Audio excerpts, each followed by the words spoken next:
each of the panel starter questions to the panelists. After that, we will open up the floor for questions from you all. Please submit your questions via the chat feature, and I will read out loud to some of our panelists as time allows. Panelists who are not currently speaking are also encouraged to answer those questions by typing responses in the chat if they wish to. Attendees, please try to ask questions that are broad and content focused, as opposed to narrow logistical questions whose answers can easily be found online and are likely to be boring for other attendees to hear the answers to. And finally, panelists. Because there are many people on our panel and we need to share the space, please keep your responses concise and focus on communicating key take-home points rather than giving comprehensive responses. Okay, with that being addressed, let's get started. Panelists, go ahead and introduce yourself by name, share your pronouns if you feel comfortable doing so, mention what mental health field and specific program you are currently in, and a brief current educational and career goals. Let's go alphabetically, starting with Emily. Great. Hi, my name is Emily. Pronouns are she, her. I am a third-year student in the clinical psych PhD program here at UK. I'm trying to think what else. Current goals, I guess I am hoping for a career in research and academia, but currently do clinical work. And I'm hoping to supervise clinical work in the future and maybe do some type of assessment.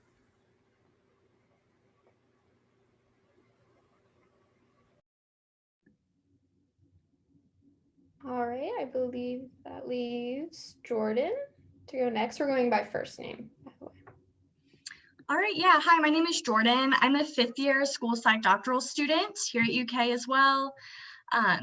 In terms of career goals, I would ideally like to be employed by a school district. I'm hoping to be able to do more comprehensive service provision there, including assessment, intervention, and systems level consultation.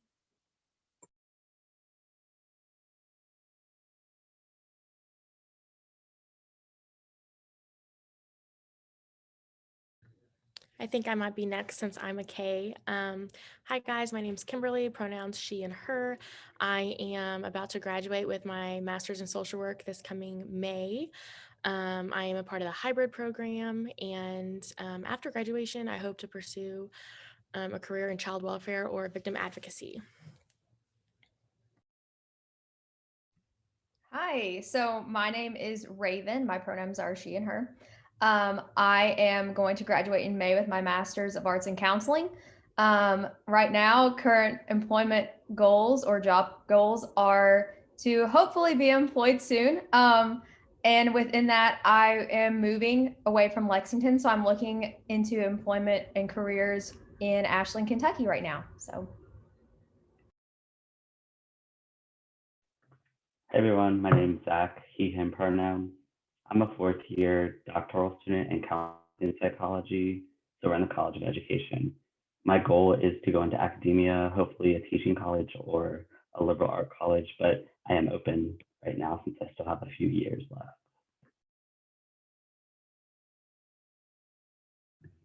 All right, so we know that there are several applied mental health fields and a variety of programs with varying emphasis areas within each of these mental health fields. So before we talk about the characteristics of each specific program, let's talk about the nature of the broader mental health profession. Specifically, why did you choose to enter the mental health profession, and what you did rather than to choose one of the other mental health fields? For example, you might speak to the perceived strengths or characteristics of your field, as well as the knowledge and skills that are emphasized in your field's approach to graduate training and providing mental health services to the public. Okay, we can go in reverse order to switch things up. So Zach, if you want to handle that question first. Sure. So I came in here from Hudson with a bachelor's in psychology. I knew I wanted to do psychology because of the research aspect. I was never really into the clinical piece of it. I'm becoming more a fan of that, but I really came for research. I went to counseling psychology because a lot of the research that was conducted that I wanted to also participate in was being done by counseling psychologists. So counseling psychology promotes strengths-based research, and it works from that type of model versus a deficit model. And so the researcher I wanted to work with most was at UK, and so I ended up here. So I think I'm next if we're going backwards. So I actually did my undergrad at UK and I graduated with my Bachelor of Arts in Psychology. And it really wasn't until the end of my senior year, which is pretty late in the game, to decide what I wanted to do. And I decided that counseling was, ultimately out of everything I had looked into, was something I really wanted to do because I knew in that way I could, assist individuals, whether that be children all the way up to any age group. So mental health counseling really hit home for me, and I have absolutely loved it ever since. So. Okay, I think I'm next. So I also actually got a BA in psychology from UK in 2019. I always wanted to do counseling when I was younger and even throughout my undergrad years. But as I started learning more about all the different possibilities in psychology and just, I guess, in the mental health realm, I realized social work was a little bit more up my alley, especially because I wasn't sure if I wanted to be doing counseling as like a full-time thing or if I wanted it to be something that I can apply to another career. So that's why I chose social work. Also, I really wanted to work with children, and I've been interested in doing some sort of advocacy for a while. So yeah, it was all around social work was pretty much it for me.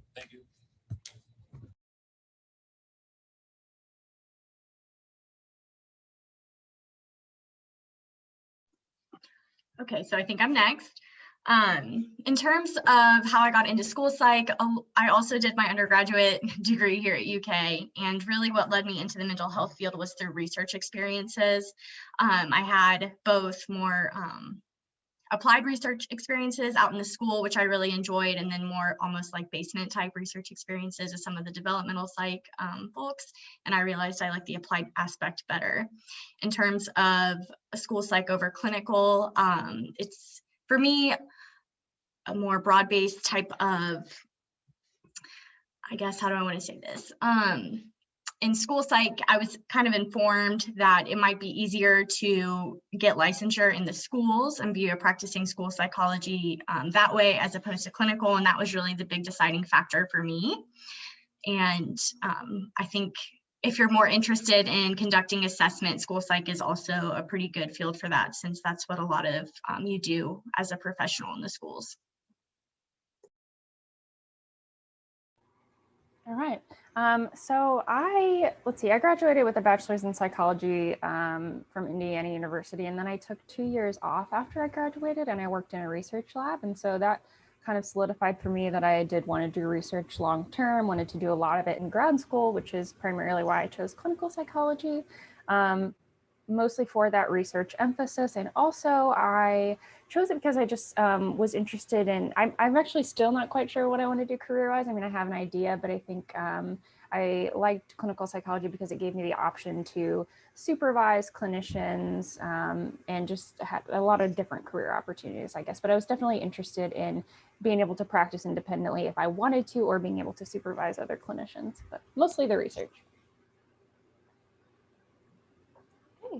Cool. So we're going to go on to the next question. So after people graduate from the various programs that you all will be graduating from, what are the typical next steps to getting certified or licensed in the state you want to practice in? It's okay if you don't know exactly, as you might not have had to learn this yet, but just like in general, what are some things that you know that you're going to have to do? We'll go in the same order for the rest of the questions, just so that way we're not like trying to guess on who goes next. So we'll start with Zach. Yeah, I don't know exactly how to get licensed in the state of Kentucky, but I know it takes about 2 years and like 2,000 hours afterwards. I'm pretty sure Kelsey might know better than me for that, but I haven't looked into that because I want to stick to research. So with my program in mental health counseling, after you graduate from our program, you are eligible for your LPCA licensing. So that way you are a licensed professional counseling associate. After that, and you apply through the state. And then after that, you have to complete 4,000 hours of supervised counseling. Once that is completed, you can take the national counseling exam. And then once you've passed that, you can apply for your full licensure in the state of Kentucky. Also in Kentucky, we do have a reciprocity with Tennessee. So if, say, for some reason you wanted to practice in Tennessee, you can, but other states have different requirements. So you might have to do additional steps for them as well. So.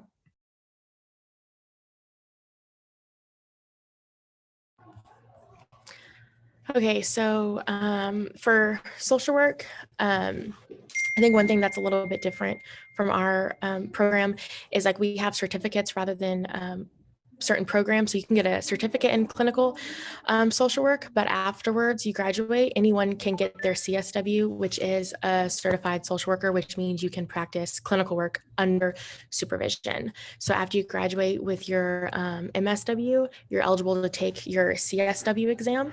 So you'll apply for it and then you'll take your exam. And then if you pass, you're eligible to do clinical work under an LCSW. And then after you gather enough hours, I think it might be like 2,000 hours, then you can apply to be an LCSW, which is a licensed clinical social worker. And then you can take your LCSW exam, and then you will be able to practice clinical work not supervised. And then after another certification, you can then have supervisees. So if you wanted to have your own practice as a clinical social worker, that would be the route you would take.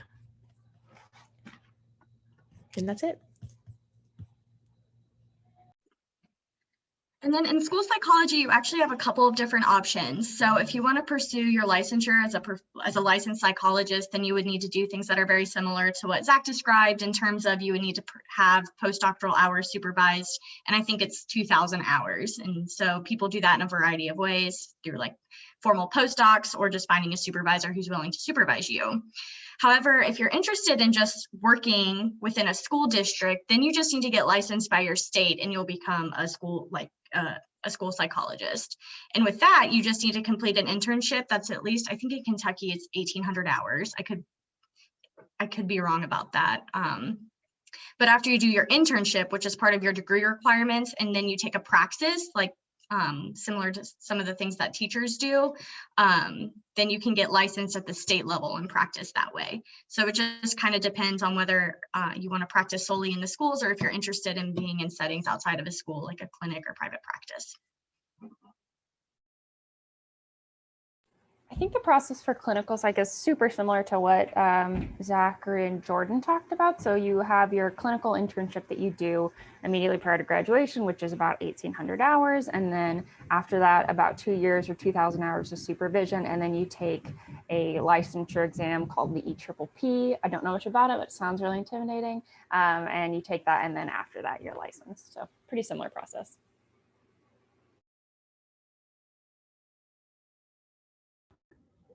Alrighty. So after you do graduate and you get all those certifications that you all were just talking about, what kind of jobs do people with your degrees typically do? Like what kind of tasks do these jobs entail and what types of settings do they usually work in? There are a lot of jobs that you could do with a degree. I think clinical psychology will probably be similar to counseling. You can to private practice, you can work in a prison, you can work in, I don't know if you can work in a school, but you can work in a lot of different industries if you're licensed. If you're not licensed, then you have to be under somebody's supervision. But I would say it's pretty wide open whether you want to teach or become a practitioner. Okay, so kind of similar, there's a lot of different routes you can go in with mental health counseling. So you can work in a hospital, nonprofit, private practice, government organizations. I mean, it's just kind of a little bit of everything. So yeah.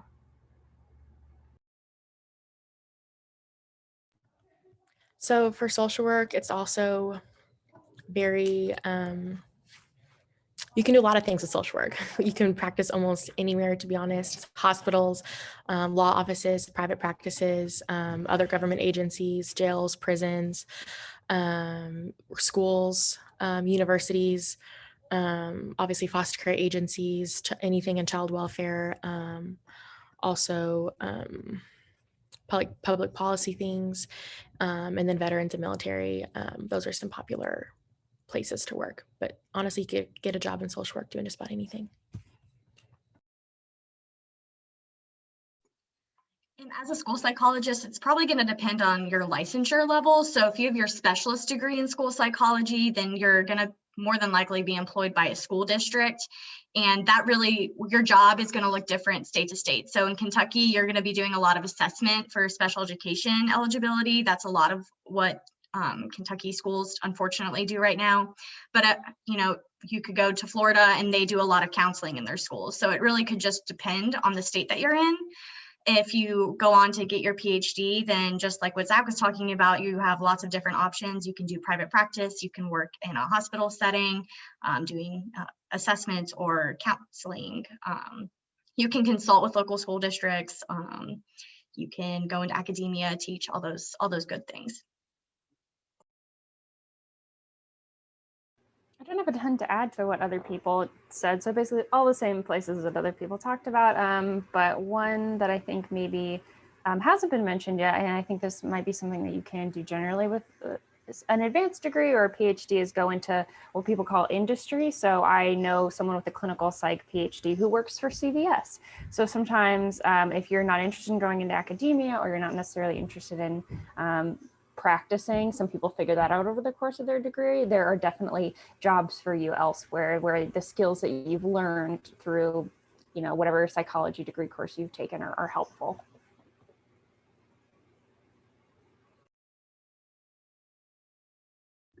Okay, and then I just want to throw out a little reminder that if anyone has questions, like the participants, you can go ahead and send them to me. But we're going to return back to the other questions. So why did you choose your specific program over all the other programs that are represented here today, or just like in psychology in general? Just like what factors most influenced your decision?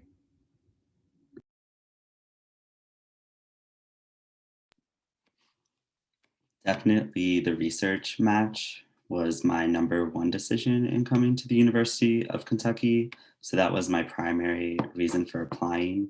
And then secondary to that was funding. So I was able to acquire funding to work here so I don't have to pay for my PhD. We have assistantships. And so that was the second reason, was I was guaranteed that first year of funding. The environment, I really enjoyed the environment and the different labs and the different professors within counseling psych within our department and what they each did. So not only my research mentor, but everybody else does something that I think is really important and valuable. And so I thought it would be an amazing environment to be a part of. So I chose mental health counseling over all of the different, avenues I could have gone down, simply because there is such a stigma around mental health. And I knew that I've seen friends deal with mental health for years. And, some people don't respond to it as well as others. And I wanted to be a part of that change, whether that be I advocate for others or I teach self-advocacy. That really hit home for me, and that's why I wanted to do what I wanted to do. So, yeah. So I chose UK's MSW program mainly because I already went to UK and I knew I was going to love it. So definitely loved the UK part. And then our MSW program is actually hybrid. We also have an online, but hybrid just means we meet on campus, are asynchronous online. And that was really attractive to me because we do have a practicum that we have to do for most of the time you're in our program. So you're working about 20 hours a week. So having to do that on top of in-person classes is not really feasible. So I just loved the, what's the word? I guess it was just easy to complete given the availability and stuff. So I really appreciate that. Also, I kind of smiled when Zachary mentioned research because I chose social work over psychology because I don't like research and I did not want to conduct anything. I'll consume it, but I don't want to do it. So that was one thing I loved about our social work program. And then similar to Zachary, what I would say is that I was looking for a research match first and foremost when I was deciding what programs I wanted to apply to. And then why I picked school psych over some other fields is, again, the flexibility in terms of your job description. So I was told, I came from undergrad right into graduate school, so I didn't have a lot of applied experiences in the field. And I was told by some mentors that it might be easier to get employment as a school psychologist if you have a school psychology degree versus a clinical psychologist working in the schools. It's a little bit trickier. So for licensure reasons, that's why I had chosen school psych over clinical, and because working in the schools is something that was important to me. So I chose to come to UK for clinical psych. Like others have said, for research fit, the research fit was really great for me here. Also, when you're considering a program, cost of living and generally quality of life was something I kept in mind. And also, like Zach said, the funding. So I have a good amount of undergrad debt, so I was really hoping to not take on more debt in grad school. So that was another plus for me in choosing clinical psych.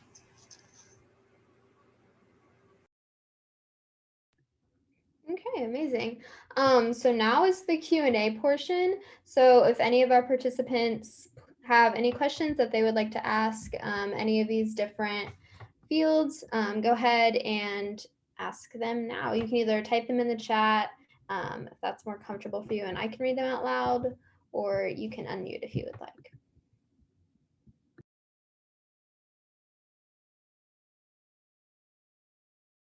Okay, cool. So if you're in research, what do you study? So we'll just go ahead and go in the same order for that as well. I study the positive aspects of trans people broadly. I also do some LGBTQ research, but really looking at the strengths of being a trans identified person in Kentucky, and right now really specifying on the construct of authenticity and how that impacts positive identity and well-being for trans identity. So my program is actually all online and non-thesis, so we don't do research. Although I did it in undergrad and loved it, so when I did join the program, I was kind of sad about that. But yeah, we don't actually do research in mine. Cool. I know that Kimberly, you said, yeah. Go ahead, Jordan. You said you don't like it. So Jordan, all you. Yeah, so I've been funded under grant work for the past 4 years that I've been here, which has been awesome. So for one grant, I do some research on special education teacher burnout, and we're running an intervention study to see if this helps keep teachers in their job. And then we also do consultation-based research specifically for students with autism. So we're looking at working with teachers and parents and creating teaching plans specific to the child's strengths and weaknesses, and then conducting feasibility studies on how well teachers are able to implement the coaching plans we developed, and the acceptability of the consultation within the school-based model. So it's a lot of applied-based research directly with teachers in the field, and it's awesome. So my primary area of research is in emotion-based risk for alcohol use and then other risky behaviors. So like bulimic behaviors or impulsive behaviors, impulsive like gambling, risky sex, all that kind of fun stuff.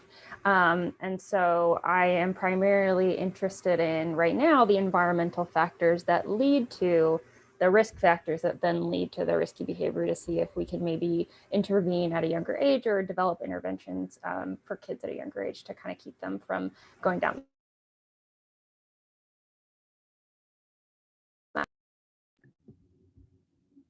All right.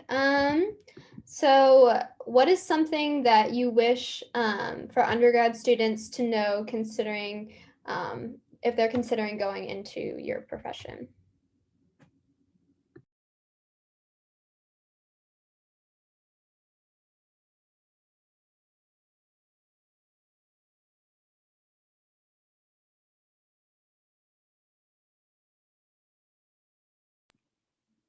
That's a hard question. I think it's really dependent on where a student is seeing themselves go. So I would say to make sure that whatever you want, that you will get it from your program. So don't sell yourself short and don't accept a program or something that doesn't feel right to you, because there are other offers that might come in, but it just not might feel right, or there's something quite off. You're going to be spending 2 to 7, 8 years in the program. So make sure that you're putting yourself and your needs first when you get to that part. I completely agree with Zachary on that. Definitely take that into consideration. Also, within mental health counseling, I think one of the things that you might want to think about or be prepared for is that, especially I learned this during my practicum and internship, is that what you plan for in terms of like maybe a meeting with a client may not always happen. Your schedule is bound to change on a daily basis, and you may not know it until an hour before. So definitely, if you're very type A, which I was coming into the program, it's something to adjust to. So keep that in mind.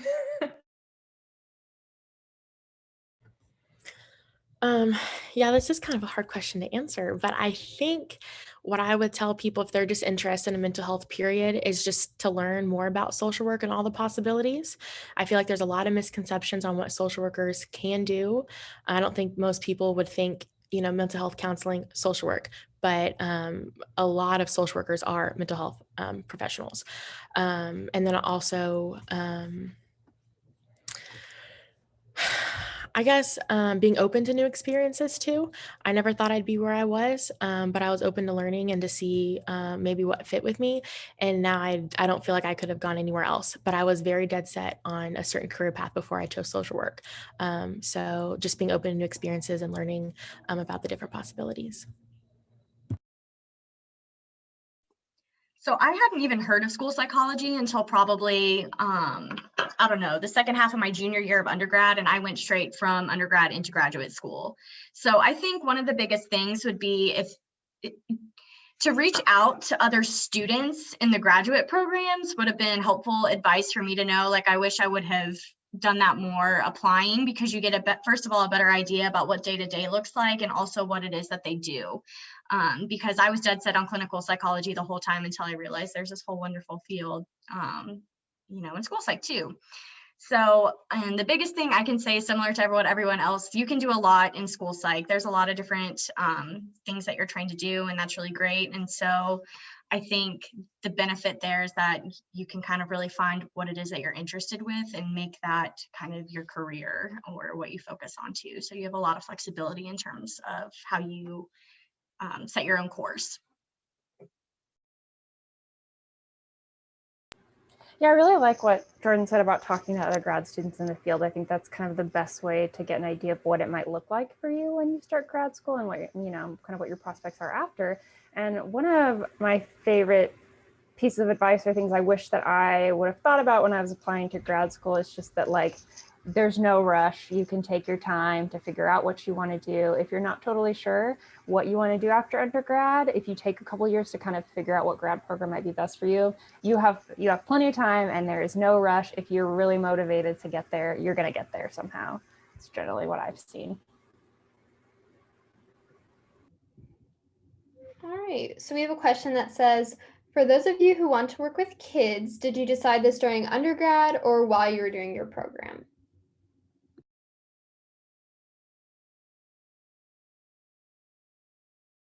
We can, okay. Because Zach, no. Let's see. Well, kids, school. We'll go with Jordan. Yeah, I was wondering, but I didn't want to cut anybody off. So I do want to work with children, and I figured that out when I was in undergrad, and I was pushed really hard to go into teaching, but I knew 100% that was not something that was for me. So like I said, being in the helping fields, this was just another alternative, and that was just something I've always wanted to do, but it wasn't something that just, struck me as I was going through the program. Anyone else interested in? I'll Oh, go. I'm sorry. Go for it. No, Yeah. you're good. I am getting a certificate in child welfare. I'm not entirely sure what I want to do with that, but I just grew up wanting to work with kids. I've always had a heart for kids. And then I had one in undergrad. So then I was like, definitely want to do this. But I do find myself taking a different direction with that. I always wanted to work for CPS growing up. Now I'm not too sure on that, but definitely still children.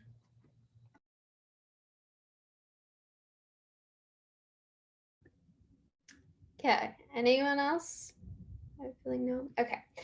So another person wants to know, what is the specific title of the program that you are in, Raven? So I'm in the counselor education program. It's found in the College of Ed. And there are 2 tracks. So no matter what, you will get a Master's of Arts in Counseling. But within the program, there are 2 specialization tracks. One is mental health counseling, and the other is rehabilitation counseling. So, yeah.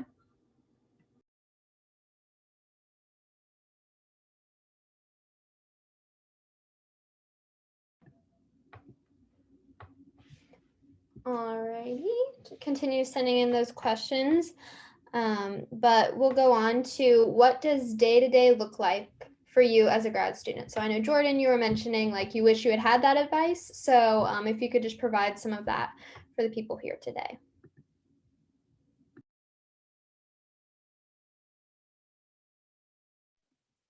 Are we still going in this order? Okay. Yes, that's good. Oof. It depends on what year you're in. So I'll speak to my day-to-day now, and then maybe others can speak to first year, but usually it looks like waking up earlier than I want to, trying to get some research done before I have class or practicum. So I have a few classes. Practicum is just doing counseling, and then usually either a class or a group or something else into the evening, and then trying to work out at some point in time. So it's a really busy and long day usually, but I also try to structure it so I have weekends off so I can take a break, because I think that's important. So I'll kind of go through a little bit of what my first year looked like compared to my second year. So first year was a lot of like coursework, a lot of book work, papers, projects, presentations, you name it, I did it. And with my program being online, there used to be an in-person program, or they used to do a little bit of both in-person and online. Last fall, they just completely went online, which conveniently worked for COVID. So we do a lot of that. We do meet on Zoom for classes, and they're typically in the evening. So they'll be from like 6 to 8. I've had classes that are from like 6 to 9. So you're sitting there for 3 hours. It's a long time. But going into my second year, when you start practicum and internship, it's basically like having a full-time job. So you go to work from 8 to 4:30, and then you come home and you still have school. So last semester I worked 8 to 4:30 every day, but then I still had a full course load to work with for that semester. This semester, with it being my last, is definitely lighter in terms of the coursework, but yeah, so that's kind of what that looks like.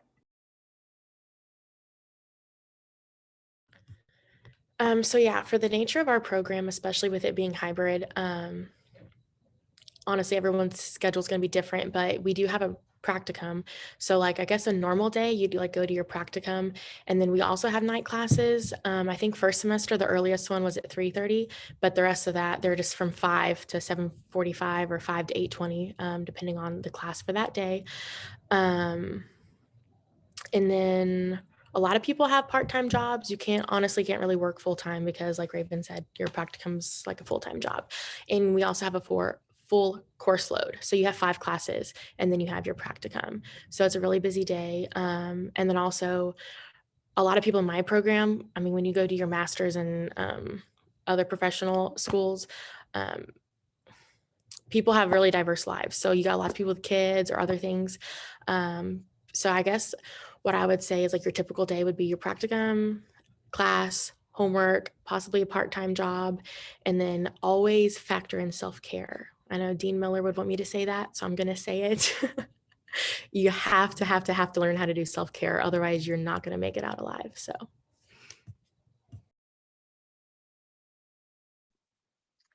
I would also say your day-to-day is going to change a lot as you progress. So instead of talking day-to-day, kind of just in general, you're going to have a solid mix of courses. I think school psych tends to be very content and course heavy. So I was probably taking full-time course load. So that's about 4 classes from my first year into my 4th year. And I don't think that's really common in the most doctoral programs. I could be wrong though. I'm sure Emily or Zach could correct me. In addition to that, I had a research assistantship. So I would work 20 hours a week for my advisor. And that was pretty helpful because I could spend some time doing my own research projects that were also considered work, but I would also, do different tasks I needed for the grant we were working on at that time. And then also we typically had about a day and a half at least, if not more, that you would spend at your practicum placements. And so that was usually a little bit spaced over 2 or 3 years of study. So you would spend a day and a half at your whatever site you're placed at. So our first year we did that in a school setting. 3rd year we would do that in a clinical setting, and then the 4th year it was up to you where you wanted to go. And so I would say you're going to do a solid mix of research courses and your applied experiences over the years that you're involved in the program. Yes, I'll take a similar approach as Jordan. So in a clinical psych PhD program, you take courses. I mean, at least I've taken courses. It'll differ from school to school, but I took courses through. This is my 3rd year. In theory, I should be done after this year, but I won't be. So it's about 9 credit hours a semester is considered full-time. And then, so first year, I didn't see any clients at all, no clinical work. I did some assessments, but that was it. And so I started taking clients my 2nd year. So a 2nd year and on, it's a mix of coursework, seeing clients through. A lot of programs have like an in-house clinic. So we have an in-house clinic here, and then seeing clients on practicum as well. And then you have the research component as well. And then what you do in kind of in your other required time is it depends kind of on how you're funded. So you could be a TA or an RA or be on a grant. And so that's the way that you're paid. So one kind of interesting thing about a lot of doctoral programs is many of them don't allow you to have an outside job. So I have a side gig walking dogs, like you can do stuff like that. But yeah, otherwise the school and whatever assistantship you have is like supposed to be your job. That describes it, I think. Okay, amazing. So we have a question here that I'm assuming is for Zach. Just a question about, do you know why the counseling psychology program is held in the College of Education? I don't know if that's just like a niche UK thing or if you have any insight on that. Counseling psych programs are usually held in the College of Education. I don't remember the history of it. I looked it up before I applied, but it's pretty common for that to be the space where counseling psych programs are housed.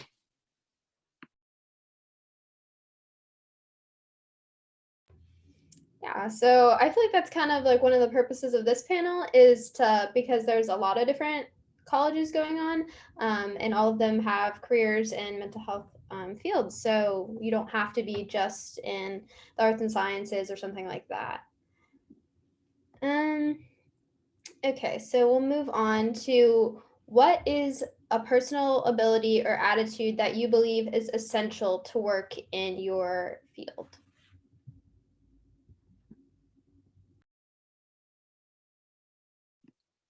I would say open-mindedness is probably very essential because not only for yourself and your own growth, but your clients, if you do practice, are going to come in with some stuff that you're not prepared for. I think somebody alluded to that earlier. So open-mindedness within your own growth and also the growth of everybody around you, your clients, your research, it's a lot of change. I'm in complete agreement with Zakary there. You have to have open-mindedness in this field. Also, I think having that acceptance as well of that individual, because sometimes maybe whatever has happened in the past or things that they're dealing with, they're not getting a lot of acceptance of that outside of working with you. So having that one person in their corner makes a world of difference. So acceptance kind of goes in hand with open-mindedness as well.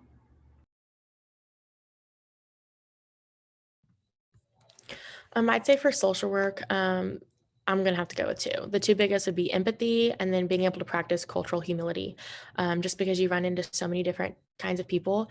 And it's always an ongoing process. I mean, I've been doing this for 6 years, and although I feel like I've mastered certain skills or am able to work with certain populations, like just from my experience, and what I've learned, there's always something new to be learned. So yeah, definitely empathy and then cultural humility. So I think being flexible and then being patient are the two biggest things for this field. Honestly, the hardest part of anything I've done in my applied settings is work with other adults. And that was really surprising to me because I was ready to tackle the kid throwing a chair at me. But it was honestly just kind of getting other adults to see your perspective, or, working to get everyone on the same page is actually the most challenging thing that I probably do or have done. And then of course, you can't like plan a crisis. You can't plan for when your, student's having a bad day. So really just being able to go with the flow and not getting caught up in your schedule. I think Raven talked about that earlier, is a really key component to being successful in this field. Along with all those others, I think one that's been really key is just like persistence and resilience, because I found, at least in grad school, you get told no a lot. You get, at least in research, your research gets rejected and you kind of just have to pick yourself back up and try again. And especially in counseling, one thing is like ability to take feedback, or any type of mental health whenever you're dealing with clients, is you'll get a lot of feedback on your performance and how you're interacting with other people. And that can be a little bit hard if you're not used to it. So definitely, yeah, openness to feedback and just persistence. Alrighty. So we have a question here that says, one of you said that practicum and research acts as a job. Is payment involved with that at all? I believe that was Kimberly, but I do think that some of others of you have similar experiences, if you want to cover that as well. I'll speak to the practicum part. Most of them are unpaid, so no. There's a possibility you could get a paid practicum, but doing a practicum as a student, you can just assume you're not going to be paid. However, at least in our college, there have been people who already practice social work and use their job as their practicum. That just comes with other stipulations, like adding hours and maybe doing a different project. So for example, there's a school social worker that I know who's already practicing school social work, but now she wants to get her MSW. And if she were to practice or use her job as her practicum, she'd have to be serving in a different role. So you can't just double dip as easily as it sounds, unfortunately. Well, COVID kind of changed things, but after COVID, yeah, that's not going to happen. But yeah, unpaid, so it's sad. So I'll actually kind of bounce off of Kimberly. So in my program, it is a little different. So some people are already practicing in the field, and they can actually use their place of work as their practicum or internship site, but they do have to take on a little bit different of a role. So they have to do something at least that's out of their norm or their daily routine. So also, yeah, practicum and internship is not paid most of the time. I got lucky and they did start paying me during my internship. So it's possible, but it's not common. So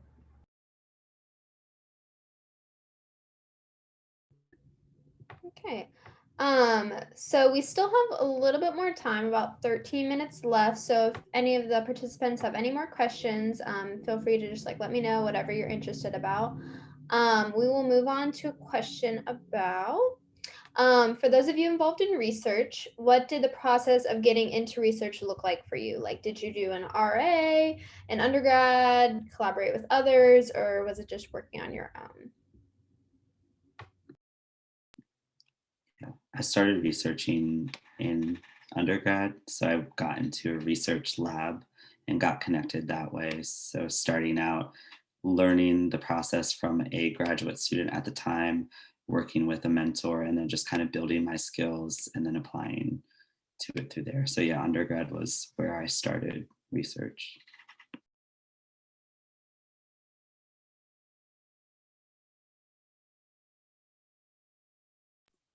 Okay, I'm going to jump in next. So for me, I also was involved in undergraduate research, and that's another piece of advice I would probably give is be involved in different labs if you can. So I did research as an undergraduate with an educational psychologist, a school psychologist, and then a developmental psychologist. So it was really helpful to figure out what kind of route I wanted to take based on the research they did. And the model is really similar to what Zach described too. So we would work under a graduate student who is, like coding data or entering data, stuff like that. As a graduate student, my job was a research assistantship where I was working under my advisor. So, and that's probably an instance where some of the applied research I was involved with, I was getting paid for, which was helpful.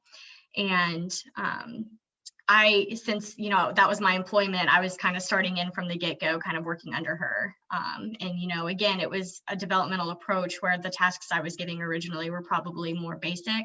And then as I progressed, I was given more freedom in terms of like writing up, papers, submitting them to journals, going to conferences, things like that. So I got involved in those types of activities pretty quick into graduate school under kind of a mentorship model with the other graduate students who were in that lab, as well as my advisor. Is how that kind of looked for me. I also started in undergrad, and so the process for me, I think, is similar to what you would probably do if you were interested in working in a research lab. I just pestered research labs until one said they had an availability and interviewed me, and then that's how I got into research because I had just heard that it was something that I should do. But if that is something you're looking at getting into, I highly recommend looking around on faculty web pages in whatever area you're interested in, and just seeing if anything is interesting to you and reaching out to those people and kind of seeing what they have open, because you never know who's looking or who may have spots open. And I think I think Jordan said, getting experience in different labs if you can, even if it's not exactly what you want to do, can be really helpful to kind of help you figure out what you'd like to do in the future. And you can always spin your experience to fit what you're interested in the future as well.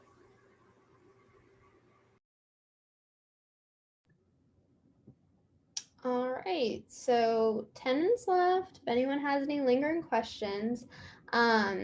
So one more, is it common for people to come straight from undergrad to your program, or what sort of paths do you yourself have taken or that you've seen your peers take to get from undergrad to the program?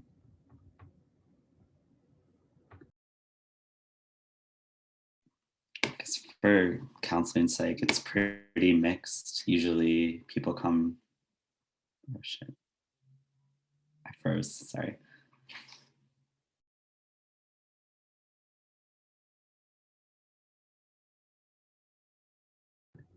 Okay, we'll loop back around to him. Yes, Raven, if you want to just go ahead with that one.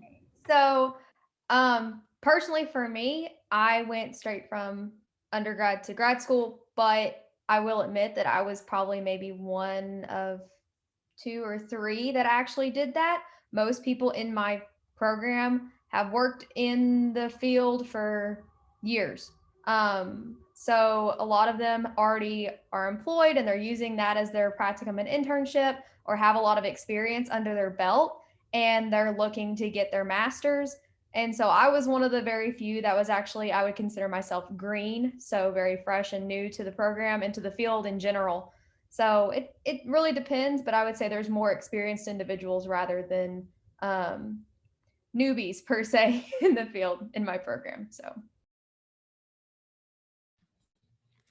I would say for our MSW program, or at least my cohort, we're pretty diverse when it comes to people of different ages and where they came into the program. I personally graduated in 2019 and then went straight into my MSW.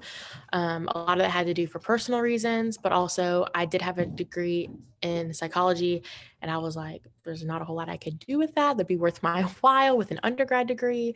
So yeah, but I have so many classmates and like close friends now that are like in their 30s and 40s because they've been working and then decided they wanted to go get their MSW.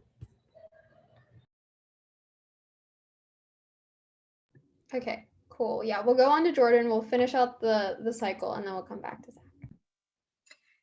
Okay, so for our program, I would say for our specialists, so that's like a 3-year program track that a lot, if not everybody, is straight out of undergrad more often than not. Not to say that we don't get people who've been practicing for a little bit who then reapply, but more often than not, that's a majority of that cohort are straight from undergrad. Our doc program is really small here, and it's been really mixed in terms of coming straight out of undergrad versus working in the field. So the cohort above me, there was one person who had been working as a school psychologist for 5 years and one person who was straight out of undergrad who applied. So it's I would also say it's fairly mixed.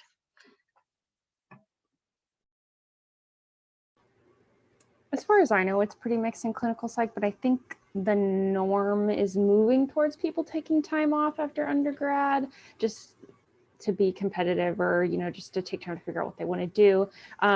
But I would say of my cohort, one of us came straight from undergrad, but then there's another person who got her master's a while ago, practiced for 5 or 6 years, and then came back for her PhD. So it's very mixed, people from all different, places in life.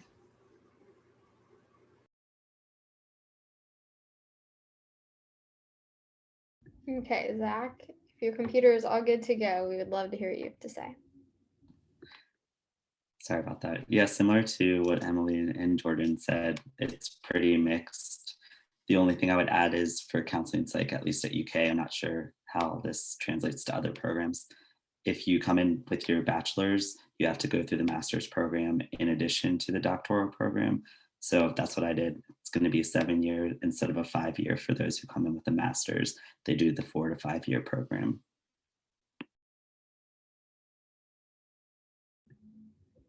All right, I know I sound like a broken record, but if anyone has anything else, this would be the time. If not, I just want to thank all the panelists who spoke today so much for coming. I know that I really appreciate it, and I'm sure that all of these people that showed up to listen and get advice also really appreciate it. So maybe if we can just do a little clap thing on the Zoom, that would be a little niche Zoom thing. That would be cute. There we go. All right. With that being said, just a reminder that if anyone has someone that didn't get to come to this panel and would like to see the content, it is going to be posted on Dr. Hammer's website. So that's drhammer.com. Or you can reach out to me and I can get you the link if you don't have access to that. But otherwise, I think that's all, guys. So thank you so much for coming, to everyone, panelists, people who came. I really, really appreciate it. Have a good night.